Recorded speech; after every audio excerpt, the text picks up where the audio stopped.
Psychology படி நம்ம லைஃப்பை ப்ரைவேட்டாக வச்சுக்கலன்னா ஓவர் ஷேர் பண்ணோம் அப்படின்னா நம்மளோட வீக்னஸ் அண்ட் வல்னரபிலிட்டி ரொம்ப இன்க்ரீஸ் ஆகுது. ஸோ நம்ம ஒரு 8 விஷயங்களை பற்றி பேசுவோம். இது யார்கிட்டையும் சொல்லக்கூடாது, ஓகேவா? ஃபர்ஸ்ட் விஷயமே மணி பற்றி பேசாதீங்க. உங்கள் சேவிங்ஸ், சேலரிஸ் இதை பற்றிலாம் ஷேர் பண்ணும்போது அன்னெசரி கம்பேரிசன், ஜெல்லசி தான் உருவாகுது.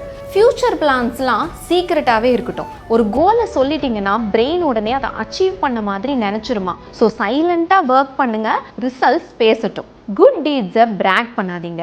நீங்கள் நிஜமாவே ஹெல்ப் பண்ணியிருந்தாலுமே அது எல்லார்கிட்டையும் சொல்ல வேண்டாம். ரியல் கைண்ட்னஸில் நாய்ஸ் கிடையாது. Family issues strictly no. நம்ம எல்லார்கிட்டையும் அதை ஷேர் பண்ணும்போது தேவையில்லாத காசிப் தான் பில்ட் ஆகுது. ஃபேமிலி ரெப்புடேஷன் ரொம்ப முக்கியம். பாஸ்ட் கிரட்ஜஸை ப்ளீஸ் லெட் இட் கோ. ஆங்கரை நம்ம ஷேர் பண்ணும்போது நம்ம லைட்டாக ஃபீல் பண்ணவே மாட்டோம். நெகட்டிவ் எனர்ஜி தான் இன்க்ரீஸ் ஆகும். நம்ம ரிலேஷன்ஷிப் இஷ்யூஸை கண்டிப்பாக ப்ரைவேட்டாக தான் வச்சுக்கணும். தேர்ட் பர்சன் இன்வால்வ் ஆகும்போது ட்ரஸ்ட் ரொம்பவே டேமேஜ் ஆகும். உங்கள் வீக்னஸை கண்டிப்பாக யார்கிட்டையும் ஷேர் பண்ணவே கூடாது. Not every one desires your vulnerable side. அடுத்த மூவ் என்ன?